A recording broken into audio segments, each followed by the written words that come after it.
এক গাদা জিনিস দেওয়ার জন্য ডাকে, এক গাদা। হায়, মুসলমান যদি নামাজ পড়তো তাহলে আমার বিশ্বাস ঢাকা শহরে এত ক্লিনিক হতো না। আমার বিশ্বাস এত লম্বা ঘন্টায় ঘন্টায় সিরিয়াল দিয়ে বসে থাকতে হতো না। আর আমার বিশ্বাস ডাক্তারদের পোয়া বারো হতো না যদি মুসলমান নামাজ পড়ার মতো পড়তো। কেননা নামাজের ভিতরে আরোগ্যতা রাখা আছে, শেফা। আপনি বলবেন হুজুররা অসুস্থ হয় কেন? আমিও বলবো, আমিও ওই নামাজ পড়ি না যেরকম পড়ার দরকার। আর পড়লে আল্লাহ রসুলের কথাই সত্য। সল্লি, পড়ো, ফাইন্না ফিস সালাতি শিফা। নামাজ পড়ো, নামাজের ভিতরে আরোগ্যতা রাখা আছে। যদি পড়ার মতো পড়তো তো কথা শুরু ছিল মানুষকে কেন নিশ্চয় অস্তিত্ব দেন, মেসেজ দেওয়ার জন্য। যেরকম মানুষ, আমি ছাড়া তোকে অস্তিত্বে আনার কোনো বিকল্প রাস্তা নাই, আমি ছাড়া পূর্ণতা দেওয়ার বিকল্প কোনো রাস্তা নাই, ঠিক তদ্রূপ আমি ব্যতীত ভালো মতে বোঝ, তোর এই জীবনটা, ছোট জীবনটা গুছানের কোনো বিকল্প রাস্তা নাই। গুছানো বোঝেন? এই 60-70 বৎসরের জীবনটা যদি গুছায়া চালাইতে চাস, একটু সুখ শান্তির সাথে যদি চালাইতে চাস, কাটাইতে চাস। এই জন্য বাংলায় একটা প্রবাদ বাক্য আছে, পরিশ্রম ধন আনে। এটা আমিও মানি, পরিশ্রমে ধন আনবে কিন্তু সুখ আনতে পারবে না। বাংলায় প্রবাদ বাক্য আছে, পুণ্যে আনে সুখ। কি পুণ্য বোঝেন? কি নেকে আনে সুখ। আল্লাহ সুখ দেয়, আল্লাহ সুখ দেয়। যদি ধনী সুখ দিত তাইলে ওই ধনী কেন নিজের মাথায় পিস্তল রাইখা নিজেই গুলি করত? ও তো ধনী ছিল। ওকে আমার চেয়ে বেশি আপনারা চিনেন না। আমি চিনি ওর ছেলে কই থাকে, আমি চিনি ওর মেয়ে কই থাকে, আমি চিনি ওর স্ত্রী কোথায় থাকে, আমি চিনি ওর কতটুকু আছে কতটুকু নাই। আমি চিনি ওকে, কাছের থেকে চিনি। না চিনতাম, ধনই যদি সুখ আনতো তাইলে ঐশী তো ডেলি প্রতি মাসে 1 লক্ষ টাকা হাত খরচ পাইতো। ঐশী যে এখনো জেলখানায় আছে, সে তো প্রতি মাসে 1 লক্ষ টাকা হাত খরচ পাইতো। ছোট একটা মেয়ে, ও 1 লক্ষ টাকা খায় না, চাবায়া খাইতো। ও 1 লক্ষ টাকা খায় কি করে? হ্যাঁ, ডেলি 3,000 টাকা খাইলেও তো মাসে 3,30,000 হয়। ও 3,000 ডেলি কি খাইতো? বিলাসবহুল গাড়ি তো ছিল ওর জন্য, পার্সোনাল ড্রাইভার তো ছিল ওর জন্য। এখনো তো ফ্ল্যাটটা পড়া আছে শান্তিনগরে, দেখা আসেন না? আমি চিনি ওই ফ্ল্যাট। যদি ধনী মানুষের জীবনে সুখ আনতো তাহলে ধনীরা বেশিরভাগ আত্মহত্যা করে কেন, ডিটেনশনে ভোগে কেন? ধনীদের চেয়ে তো বেশি ঘুমের ট্যাবলেট কেউ খায় না, ধনীদের চেয়ে তো বেশি ডিটেনশনের ট্যাবলেট কেউ খায় না। ধনীরা সবচেয়ে বেশি ট্যাবলেট খায়। আরেকটা বলবো, হয়তো বিশ্বাস করবেন না, ডিটেনশনের ট্যাবলেট উন্নত বিশ্বে সারা দিন যতগুলা বিক্রি হয়, যত $1 ট্রিলিয়ন, কোনো ওষুধ এত বিক্রি হয় না। আমি তো ঘুরা বলতেছি, ঘুরা আমেরিকা যায়া বলতেছি, কানাডা যায়া বলতেছি, ইংল্যান্ড, ইউরোপ, অস্ট্রেলিয়া, জাপান, শুধু বাকি আছে নিউজিল্যান্ড। বাকি সব ল্যান্ডে যায়া বলতেছি, তাইলে ওরা কেন এত বেশি ট্যাবলেট খাইতো ঘুমানের? মুসলমানের ঘুম দেখা কেন মুসলমান হইতো? আমি তো চিনি আমেরিকাতে ওই ব্যক্তিকে, যে মুসলমানের গুম দেখা মুসলমান হয়েছে। সত্য বলতেছি। মসজিদে বৈশা বৈশা একজন ঘুমাইতেছিল, তো দূরের থেকে দেখা ছুটা আসছে, বলছে তুই কোন কোম্পানির ওষুধ খাস, বৈশা বৈশা ঘুমাস? আমি তো আমেরিকান ওষুধ খায়া বিছনায় যায় ঘুমাইতে পারি না, আমাকে একটু দয়া করে লেখা দিবি? ও ছিল তাবলিগওয়ালা, ও চালাক ছিল, বলছে এত তাড়াতাড়ি লিখে দিব? 3 দিন আমার লগে থাকতে হবে। থাকবি? বলছে 3 দিন না 3 মাস থাকবো, 3 মাস। তারপরও ঘুম দরকার। তো 3 দিন জামাতে থাকার পরে মুসলমান হয়ে গেছে। 2019-এর কাহিনী বলতেছি। আমি ইস্তেমায় গেছিলাম আমেরিকার, তা আমি বয়ান করে নামতেছিলাম, আর ও পিছে বয়া ঘুমাইতেছিল বৈশা বৈশা। তা আমি আইসা ওরে খোঁচা দিয়া জিজ্ঞাসা করছিলাম, কোন কোম্পানির ট্যাবলেট খাস, আমাকে লেখা দিবি? তো আমাকে হাইসা দিয়া বলতেছে 3 দিন সময় দিতে হইব, তাইলে লেখা দিবি। অথচ আমি ইস্তেমার বয়ান করে নামলাম। সত্য এটা, ভাবেন, নাইলে ছোট জীবনটা কেটে যাবে। সুখের আশায় দৌড়াইতে থাকবো, কিন্তু কোনোদিন সুখ দেখবো না। সত্য এটাই। পুণ্যে আনে, পুণ্যে আনে, পরিশ্রম কি আনে? আলস্য দারিদ্রতা আনে মানি, কিন্তু দুঃখ আনতে পারে না। পাপে আনে দুঃখ, পাপে পাপে। মানুষের জীবনে দুঃখ আসে পাপের কারণে, অলসতার কারণে মানুষের জীবনে দুঃখ আসে না। মানুষ দুঃখী হয় শুধু পাপের কারণে। তো আল্লাহ মেসেজ দেওয়ার জন্য নিশ্চয় অস্তিত্ব দিছেন, যে তোমাকে নিশ্চয় অস্তিত্ব দিলাম মেসেজ, তুমি এই ছোট জীবনটায় যদি সুখে থাকতে চাও, তাহলে আমি আল্লাহ ছাড়া বিকল্প নাই, আমি আল্লাহকে পাইতে হবে। যেমন দেখাইলাম, অস্তিত্ব আল্লাহ ব্যতীত বিকল্প, পূর্ণতা আল্লাহ ব্যতীত বিকল্প, সুখ আল্লাহ ব্যতীত বিকল্প নাই, কোনো কিছুই আল্লাহ ব্যতীত বিকল্প নাই। সবকিছুর ভান্ডার কিন্তু ওনার কাছে।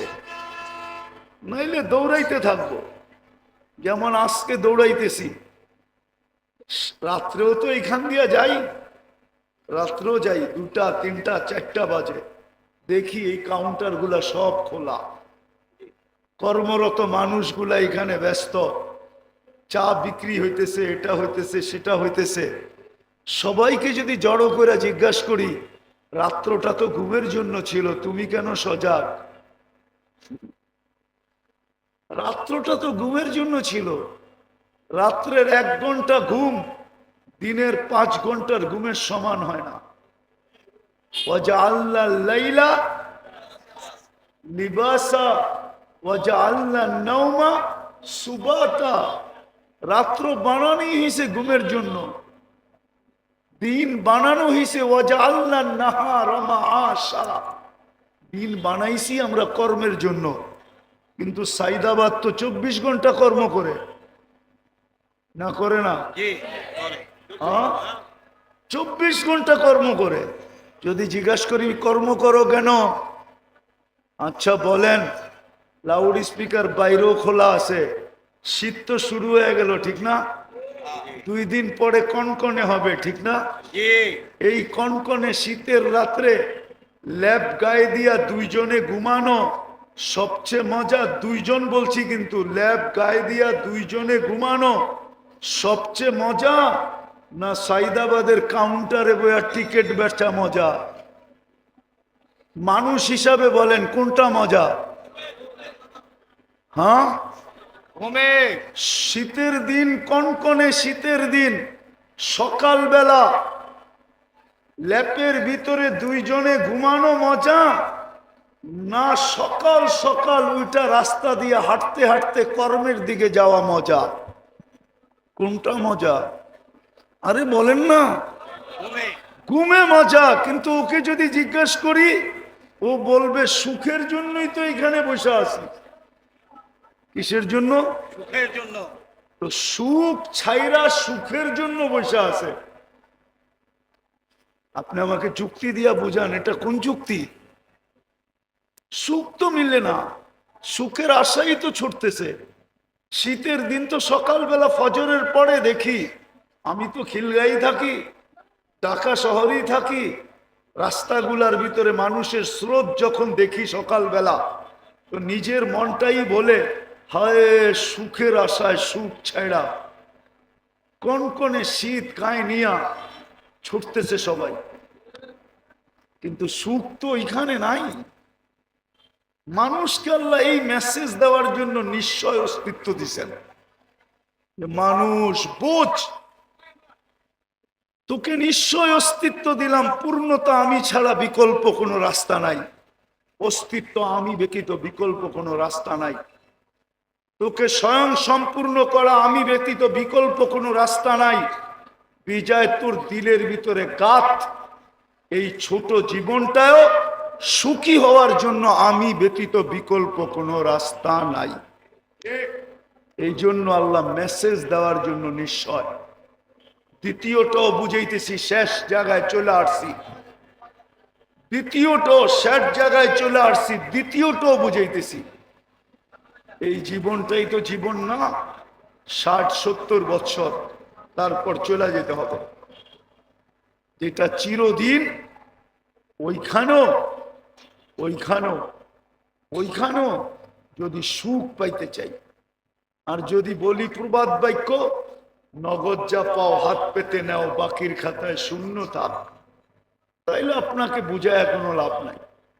ইনশাআল্লাহ আপনি একদিন সচক্ষে দেখবেন যে বাকির খাতায় শূন্যই আছে, আপনার প্রবাদ বাক্যই থেকে যাবে। এই জন্যই কোরআন বলছে আফা হাসিবতুম আন্নামা খালাকনাকুম আবাস। ও মানুষ, কোন সৃষ্টি যদি অনর্থক সৃষ্টি না হয়, তাহলে তোর মতো সৃষ্টির সেরা মানুষটা অনর্থক হয় কি করে? যাকে আমি সৃষ্টির ভিতরে সবচেয়ে সৌন্দর্য দিলাম, ওটা অনর্থক হয় কি করে? যাকে সৃষ্টির ভিতরে সবচেয়ে সুন্দর গঠন দিলাম, ওটা অনর্থক হয় কি করে? যাকে আমি দুনিয়াটা হাতে উঠায় দিয়া দিলাম, ওটা অনর্থক হয় কি করে? যাকে দুনিয়ার আধিপত্য দিলাম, সেটা অনর্থক হয় কি করে? সর্বশেষ যেই মানুষটাকে আমি খলিফা, আমার প্রতিনিধি হিসাবে ঘোষণা দিলাম, ওটা অনর্থক হয় কি করে? যেই মানুষটাকে জন্ম নিতে দেরি, সৃষ্টি শ্রেষ্ঠ সৃষ্টি, যাকে সেজদা করতে দেরি করে নাই, ওই মানুষটা অনর্থক হয় কি করে? এই জন্যই তো কবি বলেন মিলে খাক মে আহলে শাহ कैसे कैसे जमी खा गई नौजवां कैसे कैसे अजल ने न छोड़ा किसरा न दारा उसी से सिकंदर सा फाते भी देहारा हर एक लेके क्या क्या हसत सुधारा पड़ा रह गया यही ठाट सारा। ঐতিহ্য পড়া থাকবে, ঐতিহ্য। সোনার গায়ে ঐতিহ্য পড়া আছে, লালবাগ কিলায় ঐতিহ্য পড়া আছে, আহসান মঞ্জিলে ঐতিহ্য পড়া আছে, বিক্রমপুরে ঐতিহ্য পড়া আছে, রাজবাড়িতে ঐতিহ্য পড়া আছে, হাজারো ঐতিহ্য পড়া আছে, হাজারো ঐতিহ্য পড়া আছে। এখনো গণভবন পড়া আছে, গণভবন ঐতিহ্য পড়া আছে। আল্লাহ বলে, কবিও বলে ঐতিহ্য পড়া থাকবে। ছোটবেলা অনেক বাস কোম্পানি দেখতাম, যাদের নাম এখন পর্যন্ত একটাও নাই, শুধু একটা আছে, ইগলের কিছু বাস এখন দেখা যায়, বাকি পুরান কোম্পানির একটাও নাই, শুধু ইগলটা দেখা যায়। ছোটবেলার বাসের কোম্পানির কথা বলতেছি। বড় দাপট ছিল, বড় কি বড় দাপট ছিল। রাগ হয়ে যাবেন বললে? না, পরিবহন রাগ হয়ে যাবে। বলবো, পরিবহন গুলার ব্যবহারে মনে হয় এরা যাত্রীকে বিনা পয়সায় নিয়ে যায়, বিনা পয়সায়। এরকম রাব ব্যবহার করে কাউন্টার থেকে নিয়া পায়ে হাত দিয়া বলতেছি, রাগ হয়েন না। কন্ট্রাক্টর থেকে নিয়ে সবাই এরকম রাব ব্যবহার করে মাঝে মাঝে, মনে হয় বিনা পয়সায় নিয়ে যায় কি, কিন্তু আসলে এদের পরিবহন চলে তো জনগণের মাধ্যমে, ঠিক না? জনগণ যদি বলে আমরা 11 নম্বর পরিবহন ব্যবহার করব, আজকের থেকে কোনো পরিবহনই ব্যবহার করব না। 11 নম্বর চিনেন? দূরমিয়া এটুও চিনেন না, ঠিক না? এই দুইটা পাও, এটা হলো 11 নম্বর। 11 নম্বর পরিবহন ব্যবহার করব, আর কোনো পরিবহনই ব্যবহার করব না। তাইলে দেখেন আপনাদের জনগণের পাও ধরে কেমনে। রিক্সাওয়ালারে যদি ব্যবহারই না করলেন, ঢাকা শহর কত বড়, কিন্তু আমরা অলস হয়ে গেছি বিদায় 5 টাকার ভাড়া 50 টাকা দেওয়া যায়, ঠিক না? 20 টাকার ভাড়া 100 টাকা দেওয়া যায়, ঠিক না? হ্যাঁ, এই জন্যই তো আমরা অসুস্থ। সব ফার্মের মুরগি হয়ে গেছে, 1 কিলো হাঁটতে পারে না, ঠিক না? হ্যাঁ, যেটা বুঝাইতেছিলাম, দুনিয়াটা চলবে না আল্লাহ পাওয়া ছাড়া, লেখালন। এই জন্যই আপনাকে নিশ্চয় অস্তিত্ব দেয়। মেসেজ, এটা মেসেজ। আল্লাহ ছাড়া তোমার এই দুনিয়ার ছোট জীবনটা চলবে না। একটা কাহিনী শোনাবো, কানে শোনা কাহিনী, নাইলে শুনাইতাম না। দেখেন না, কনস্ট্রাকশন শ্রমিক থাকে না, যারা বিল্ডিং শিল্ডিং বানায়, ঠিক না? তো ওদের একজন সুপারভাইজার থাকে, অনেকগুলা কি দিন মজদুর থাকে, ঠিক না? ওরা দেখবেন সকালবেলা টিফিনকারি নিয়ে আসে লোকে করা, দুপুরে একসাথে বৈশা খায়। একদিন যাইতেছিলাম, অনেক আগের কথা, তো দেখতি সবাই খাইতেছে আর গল্প করতেছে, গল্প। তো যেই বাড়িতে কাজ করতেছিল, একজন বলতেছিল ওদের যে সুপারভাইজার, তাকে যেই নামে ডাকে ওই নামেই ডাকতেছিল, যে আমাগো স্যার এত শিক্ষিত, ওর বাপে ওরে শিক্ষিত বানায় তো একটা বেউকুব বানাইছে। সব দিয়ে জিজ্ঞাসা করছে, তুই বুঝলি কি করে? ও হয়তো ম্যাডামের কথা ছাড়া কিচ্ছু করে না, কিন্তু ও এত বড় অফিসার, বিয়া করলো, ও বিল্ডিং বানাইতেছে ওর টাকায়, সব খরচ করে ও, কিন্তু ও তো ম্যাডামের কথা ছাড়া লড়ে না। তাইলে আমি বেউকুফ বলবো না, বলবোটা কি? মনে হয় বুঝাইতে পারি না। তারপরে নিজেদের কথা বলতেছে, দেখ আমরা শিক্ষা দীক্ষা লই নাই, গায়ে খাটি, আমরাই ভালো আছি। আরেকটা হাসে আর জিগায়, কেমনে ভালো আছিস? দেখছস, ফজরের আগে উঠা আমাগো টিফিন কারিটা রেডি করে দিছে, গরম গরম পাক করে দিছে, এই যে নিয়ে আসছি, এখন খাইতেছি। বিকাল বেলা বাড়িতে যায়া দেখমু পানিটা রেডি আছে, যায়া গাও গোসল করমু। তারপরে বউ বলবে ছেলে পেলেকে, তোরা একটু দূরে যা, তোর আব্বা সারাদিন খাইতে আইছে, একটু আরাম করুক। তোরা যদি বিরক্ত করস তাহলে আরাম করতে পারবে না, কালকে আবার কাজে যাইতে হবে। যদি অসুস্থ হয় তাহলে সংসার চলবে না, তোরা একটু দূরে যা, তোর আব্বা আরামে ঘুমাক। তারপরে বউ আইসা একটু গায়ে পায়ে তেল লাগায়া দেয়, তাইলে আমরা বালা আছি না তো সারে বালা আছে? সারে তো সারাদিন কথা সারা লড়েই না। মনে হয় বুঝাইতে পারি না। এই জীবনটাও আল্লাহ চাওয়া ছাড়া চলবে না, আর আখেরাতটা তো চলবে না, চলবেই না। এই জন্য আসেন আজকের থেকে তওবা কইরা, বেশি করতে হবে না, বেশি। আমাদের আল্লাহ এরকম না যে বেশি করতে হবে। আজকে তো শ্রমিকরে খাটায় 12 ঘন্টা, বেতন দেয় 8 ঘন্টার, 8 ঘন্টার, ঠিক না?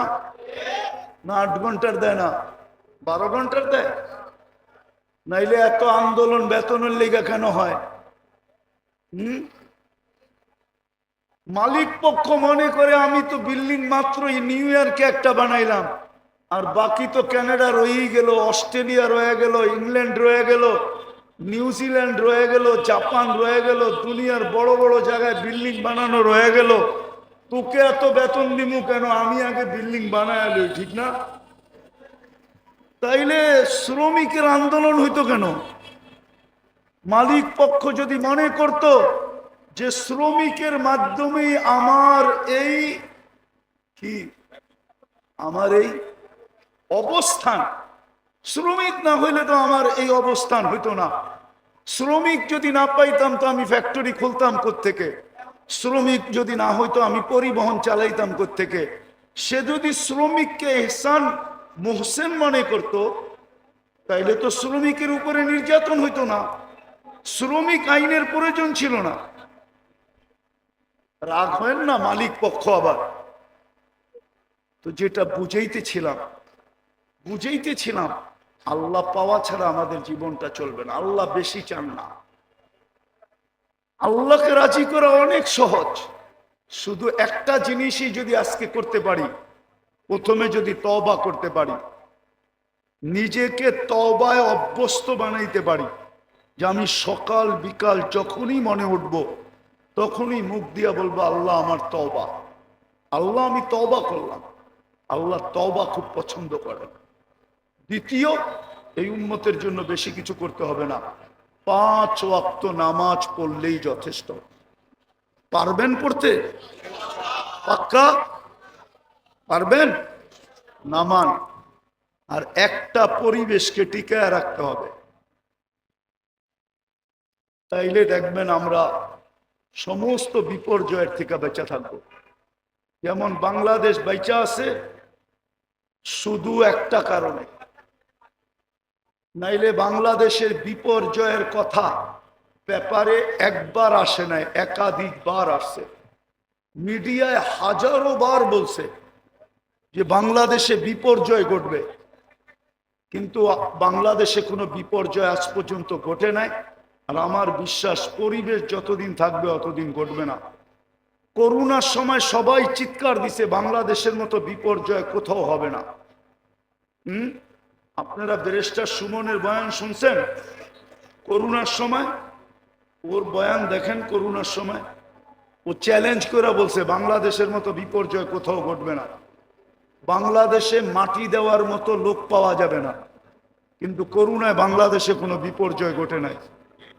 বাংলাদেশে 7.8 ভূমিকম্প আসছিল। আজ 2013 অথবা 14 31 নাইটের পরের দিন সকাল 5টা 5-এ কোনো বিপর্যয় ঘটে নাই। অথচ তুর্কিতে 1.5 লক্ষ লোক মারা গেছে। এই একই স্কেলের ভূমিকম্প, এক শহর মাটির সাথে মিশা গেছে। এরকম শতবার বাংলাদেশে 10 নম্বর মহাবিপদ সংকেতের ফ্ল্যাগ উড়ানো হয়েছে। কেননা আবহাওয়াবিদদের কাছে 10-এর উপরে কোনো সংখ্যা নাই। বিধায় বাংলাদেশে কোনো বিপর্যয় ঘটে নাই, ঘটবে না। শুধু 2টা পরিবেশের কারণে বা একটা পরিবেশের কারণে, মসজিদ, মাদ্রাসা, আলেম, ওলামা,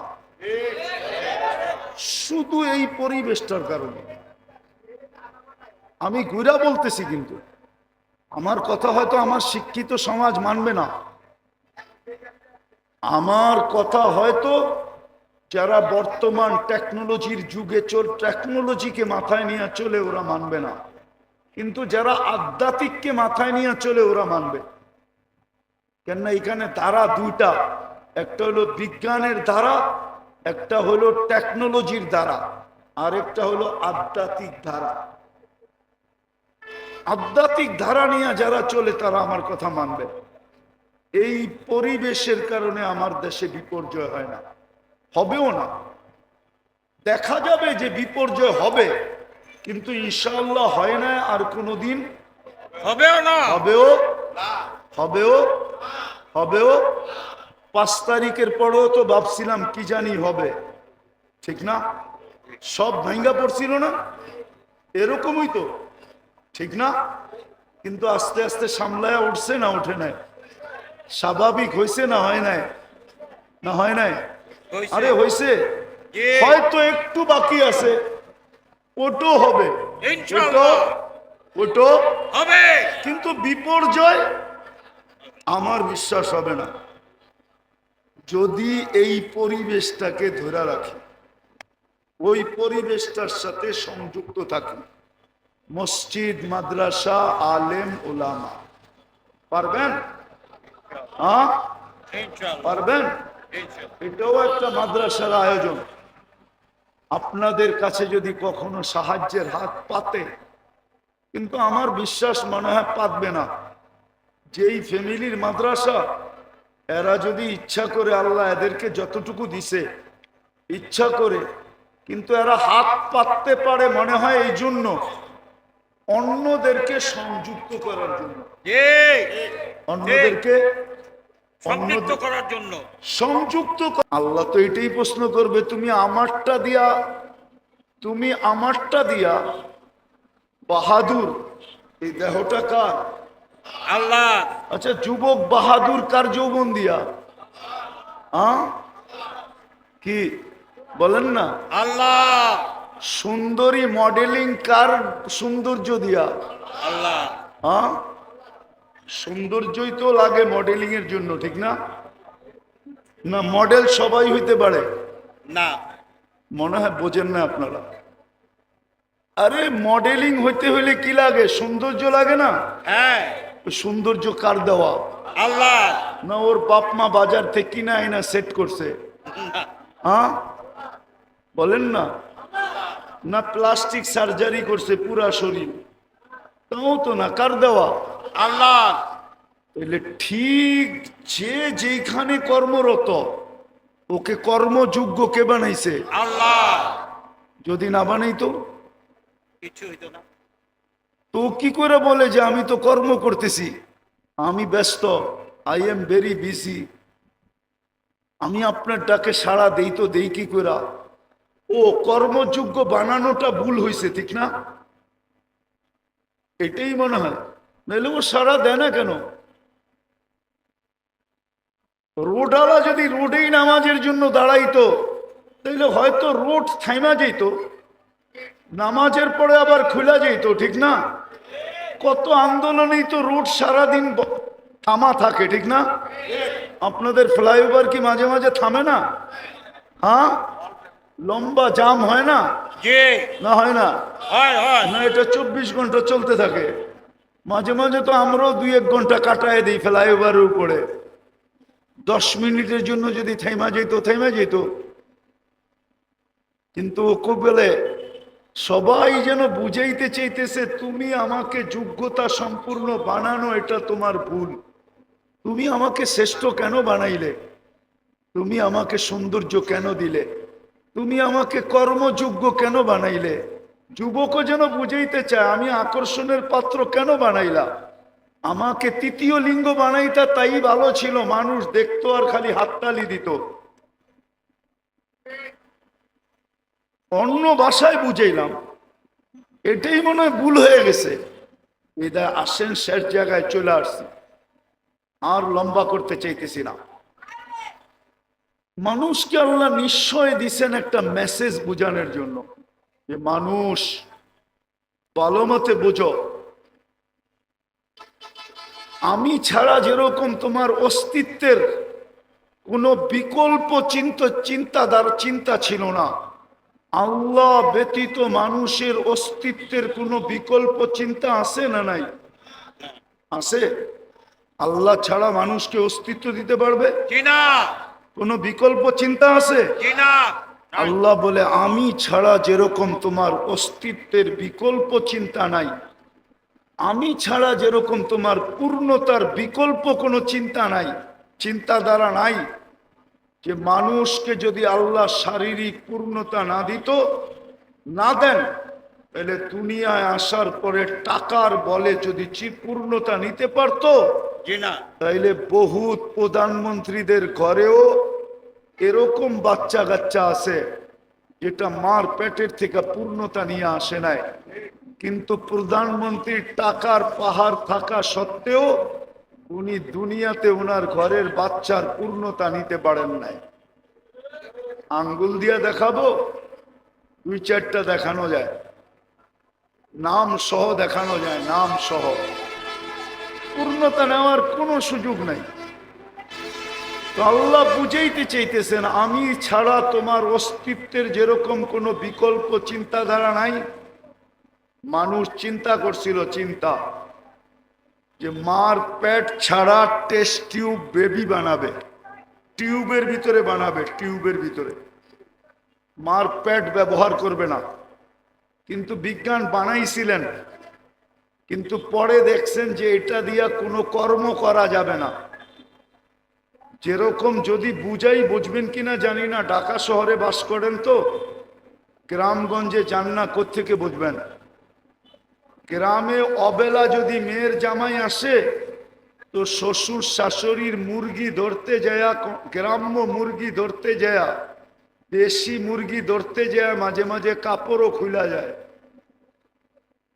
মনে হয় বোঝেন না। আর পোল্ট্রি যেটা ফার্মের, ওইটা নড়ে আর চড়ে, নড়ে আর, ওটা না হাঁটে না দৌড়ায়, ও বইই থাকে, ঠিক না? তো বিজ্ঞান দেখছে বাচ্চা তো হবে, কিন্তু ওইটা দিয়ে কর্ম করা যাবে না, বাস চালানো যাবে না, বন্দুক চালানো যাবে না, প্লেন চালানো যাবে না, দুনিয়ার কোনো কাজ করা যাবে না। ওটার নাম দিতে হবে পোল্ট্রি বাচ্চা। পোল্ট্রি কি? ওটা নড়বো আর চড়বো, ঠিক না? তো বিজ্ঞান কানে দইরা তবা করে ফেলছে, এখন আগের জায়গায় চলে আসছে যে আল্লাহ ব্যতীত অস্তিত্ব দেওয়ার কোনো বিকল্প নাই, আল্লাহ ব্যতীত পূর্ণতা দেওয়ার কোনো বিকল্প নাই। টাকার বলে পূর্ণতা নেওয়া যায় না। তো সব যখন আল্লাহ দেন, তাইলে ওই ব্যক্তিটাকে যখন আল্লাহ ডাকে তো আসে না কেন? কেন আসে না বলেন? এই জন্যই তো বলছে মানুষের মতো অকৃতজ্ঞ কেউ নাই, নিমক হারাম কেউ নাই। মানুষের চেয়ে নিমক হারাম কোনো জাতি নাই, মানুষের চেয়ে অকৃতজ্ঞ কোনো জাতি নাই, মানুষের চেয়ে কপাল পোড়া কোনো জাতি নাই।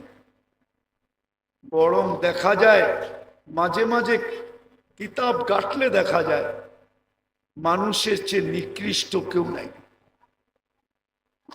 শুকরও মাঝে মাঝে সকালবেলা ঘুমের থেকে উঠা বলে, মালিক চোখটা খুলবো, কিন্তু কোনো বেনমাজির উপরে যেন দৃষ্টিটা না পড়ে।